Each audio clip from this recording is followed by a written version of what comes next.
Well, investor profile is the place I like to start. So you should draft an investor profile and I'm looking at some of the goals, right? That's really important. So you have your investor profile statement. I start with that right straight away. Then I move right into my goals and my dreams. And the second part after your goals and dreams are the unexpected, or the risks to your financial plan, the life risks, the life events that are going to happen.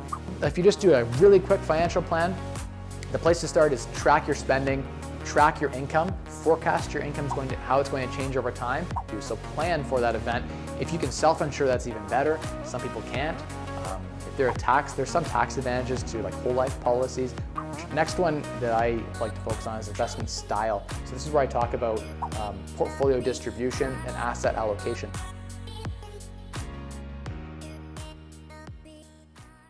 Right? You have to, when you're mapping your time horizon of each goal to what you want to invest in. So if you want to buy a house next year, and that's your goal, you probably shouldn't invest in equities right now. Because who knows where, in a year from now, where the equities will be. We know in 10 years where they'll be, higher than they are today. That's a guarantee. But we don't know 1 year from now, if you have to sell to buy the house to meet your goal, where it's going to be. And so for that goal, you want to line up the investor profile statement and the style for that goal, right? So let's say your goal is to buy a house. You might keep your stuff in a fixed income fund that has like a guaranteed income trust or a guaranteed investment where you can't lose your principal. So in a year's time, you get maybe up to 10% rate of return, but no less than zero. So you can't lose any principal when you go to sell. That's how you got to draft each of your plans. For your retirement, you know that you're going to retire in 10 years or a long time from now, then it's okay to be in equities. If you know that your portfolio, like for me, I pretty much put everything in equities because I knew I had fixed income from real estate. So I could take that risk and still rely on my real estate portfolio. And even today, that's what I do in my financial plan. So that's really, really important for you guys. But there's a lot to building a good financial plan. And a lot of financial advisors charge thousands of dollars to build these plans. And I'm giving you a lot of the keys to the kingdom from an actual financial plan. This is the stuff that financial advisors are actually selling. I worked as a financial advisor. I've seen behind the covers of what they're selling. And I'm not giving you the actual report, but I'm telling you the different categories or headings and things you need to consider along the way. So I'm hoping this is adding value. If it is, I would love a like and a smash of the notification bell. If you're already subscribed to the channel, if you aren't subscribed, but if you're subscribed, click the notification bell to get future video references and share this with someone who needs to build a financial plan. There's got to be someone out there who doesn't have a financial plan or could improve their financial plan. And through listening to this video or watching this video, they're going to improve their life in some way. And that's what I'm hoping to deliver from this. So building a financial plan. Next category is taxes and tax vehicles. So tax, I always made assumptions in my income forecasting spreadsheet. I would always have the tax rate and I would have different tax vehicles built into my Excel spreadsheet. Very complex thing that I built for myself. I built it from the ground up, but there are tons of free tools you can use to calculate the exact same thing today. Back in 2010, 2012, 2013, there weren't as many tools out there as there are today. But you could effectively make assumptions. So I went on, if you're a Canadian, Ernst & Young has a great tax calculator. You could type in your income and it'll forecast automatically what your tax rate is going to be and what taxes you would have to pay based on last year's tax rate. And so very, very close to today's. And you can kind of put in different things like dividends and stuff like that. There's some really cool ones online you can check out. I like the Ernst & Young one. Big fan of it. Great to go on there. I use the same percentages from previous years and assumed that would be the tax rate going forward. If it changed 1 or 2%, it wouldn't overall impact my plan that much. It's more about saving than it is about rate of return, right? Especially in the beginning of your journey. The more you save, every dollar you save is more important than 1% rate of return on your portfolio. So save that extra dollar today. It's better than getting 1% more return. You want to save 1 extra percent of your income. If you can save 15% of your income instead of 10% of your income, that's way more impactful than going from a 10% rate of return to a 15% rate of return in a 10 or 15 year period, which most people building a financial plan are going to retire in the next 15 years because you guys are all following the FIRE movement. You're all about financial independence, retiring early, and you can retire in your 20s, 30s, maybe 40s if you're just getting started now in probably 5 years. Doesn't matter where you're at. Anyone can build a plan and get to retirement in 5 years. I preach that, and it's absolutely true. Read this book. I just grabbed it off my shelf here. Early Retirement Extreme. Check the blog out. A friend of mine, Jacob Lundfisker, we did a couple of videos together. You can check those out too. He talks in this book, a lot of other bloggers too. He was the first to write about it that I know about, other than Your Money, Your Life, Vicki Robbins. Right in here, it gives you the keys to the kingdom. This is written like a textbook, but it gives you how you can retire in 5 years. Basically saving 80-something%, I think it's 85% of your income, and then investing all that over a 5 year period. Then you'd be able to replenish the basically 15% of your income you were spending to live. You can easily replenish that. So that's really, really important. We did taxes, so you kind of assume what your tax rates are going to be going forward. Then you can look at what your tax rates will be in retirement, which is almost zero. Most retirees can bring in $30,000, $40,000 in dividend income tax-free. The first $12,000 per person in Canada is tax-free, so $24,000 of your income is tax-free. If you're living a lean fire lifestyle, you only need about $25,000 a year to live because you're super frugal and really good at making your dollars stretch. And so if that was your part of your financial plan, then you wouldn't even have a tax burden. You could assume it's almost zero. But let's say you needed a little bit more in your financial plan. Go ahead and you can calculate and forecast what you're going to need from a tax perspective. And this is the time in my report where I address tax vehicles. So in Canada, you have the tax-free savings account, or TFSA. You have the RRSP, Registered Retirement Savings Plan. You have your primary residence, which is again a huge tax vehicle. You can shelter a ton of money in there because you don't pay any tax when you sell your primary residence. So those are three big tax vehicles. There's a couple other things like there's some insurance strategies you can use where you can invest within insurance policies in equities, and that can be a tax strategy as you build a lot of wealth later on. It's more important when you build a lot of wealth than it is when you don't have very much wealth. It's probably the last bucket, and I built a waterfall of different buckets that I thought were important in my overall allocation of funds. So when I have all my income coming in and all my expenses coming out, there's a net coming through, and that net is what's going into your net worth. This is really, really important. It's coming up next. After your budgeting and your expenses, is your net worth statement. You should add up all of your assets, list everything you own, every single asset, and all of your liabilities, everyone you owe money to, and you subtract the two, and what you find is your net worth. This is your number. This is how much you have. Your number, when this number reaches what your number is defined by, we're going to get to this in a second, basically 25 times your annual desired spending. So when you figure out how much you need to spend to sustain the lifestyle that you want, multiply that annual expense number, that annual at the end of your budget, multiply that by 25. That's your FIRE number. So as soon as your savings, your net worth, right, all your assets minus all your liabilities equals that number, you are financially independent. You're FIRE. That's it. That's how you do it. So that's a really short FIRE plan, but a good financial plan encompasses more of these aspects, like again, how are things going to change over time, and having contingency in place, and how you're going to utilize those tax-free vehicles. I had RESP in my plan, so Registered Education Savings Plan. Government contributes 25%, I believe it is, for every dollar you contribute, up to a maximum, I think, of $2,500 per year per child. So that's a big one. I'm going to give that to my daughter, so when she turns 18, we'll have built up at $2,500 a year with the government match. She'll have about $85,000 in an account, which we won't use for her education because she has to pay for her own education, but we will use to buy her first property. And then it will be her property. The $85,000 in equity will be hers, and she'll be able to house hack and live in that property. And of course, with house hacking, she can live for free. And so then her only cost is just her tuition. And if I have to help her through that, I will give her the opportunity to work it off the same way I had to work it off. But living for free, living expenses are a big one. And so if she can make some money from the house by house hacking, even make enough through a good house hack to effectively actually cover all of her books and all of her tuition, that's a scenario there as well. So I want to give her the keys. I don't want to give her the actual kingdom. I want to give her the keys to the kingdom. And so RESP was a great one for my personal plan. RRSP, Registered Retirement Savings Plan, great one as well. You can put 18% of your income up to a maximum of, I think, $28,000 or something a year. It changes every year. It's up to a certain percentage.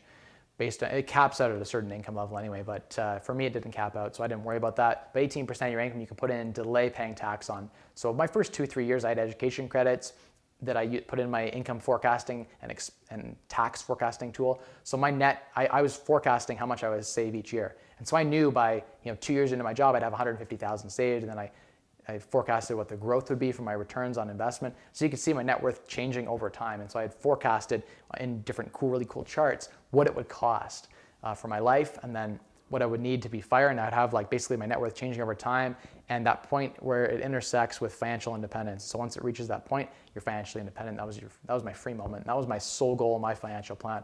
But each person has different goals and different plans. Tax-free savings account, max that bad boy out. Pensions at your work plan, if you have defined benefit pension plans, this is a place to put that in there and say, I'm going to contribute the maximum because my employer is matching up to $5,000 a year, dollar for dollar. If you have that at your employer, max the hell out of that. I can't believe I talked to someone the other day who has that. They're like a nurse, and they can contribute every dollar they contribute up to $5,000 or a percentage of their salary. Their employer will match dollar for dollar. Why are you not doing that? It's 100% return on investment plus growth. There is no better use of your capital. You could go borrow on a credit card to make those defined benefit pension plan contributions, because that is the best return on investment with no risk that you're going to get. Definitely max out those pensions if you get them and build them into your plan for retirement. Next after that, like net worth statements changing over time. You want to track your net worth now, your current state. Of course, you got to have your current state in there. What are my current assets, my current liabilities? Where am I currently at? Where do I want to go? And then you build a plan or a map to get there.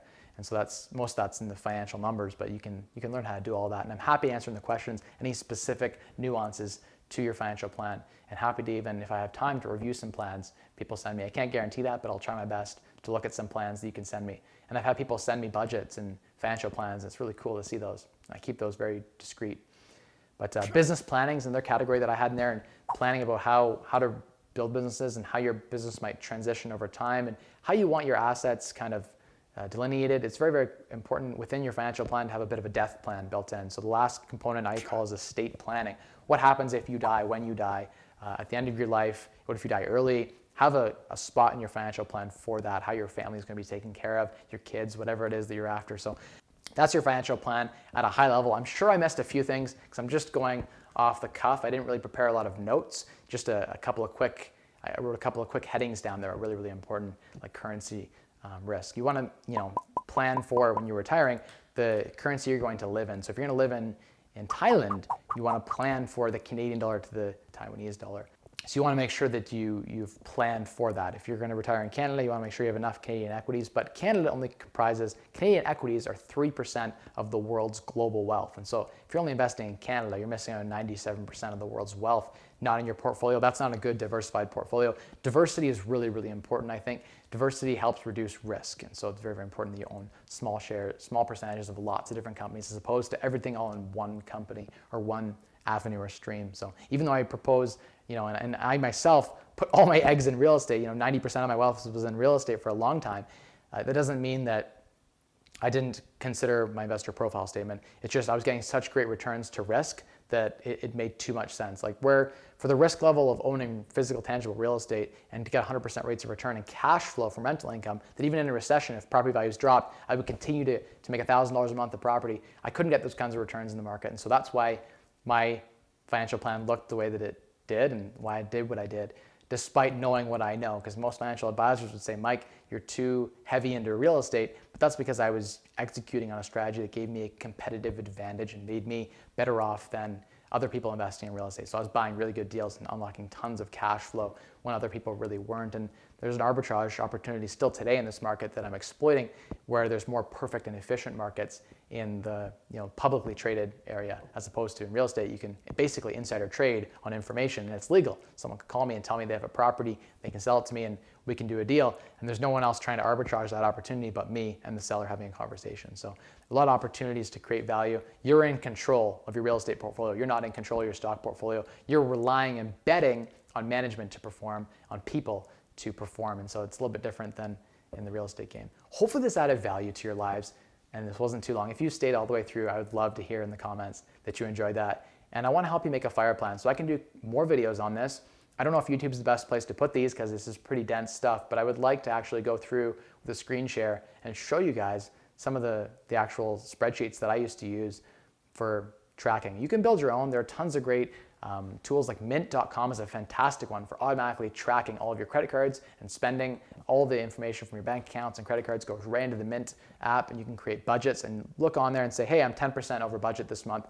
I didn't have those apps back then. There weren't those websites really in full blown back then, but today they're great, and I'm a big fan of Mint. Of course, there are other ones you can use to track your net worth. Use technology. Don't rebuild the wheel like I did. I'm kind of a nerd with Microsoft Excel, and I wanted to build my own stuff. That's because of my background, but you don't have to do that. You can build your own financial plan and leverage technology and tools to kind of track your net worth over time. Let me know what your number is down below. I'm really curious what everyone's number is. Is your FIRE number, you guys know it's 300 times your monthly spending or 25 times your annual desired spending. And it's desired spending, not current spending, because I believe you can do better than you currently do. A lot of people reach out to me with $50,000 in annual spending, and I know you can do better. I know you can get it done on 30. So I'm challenging you to do that.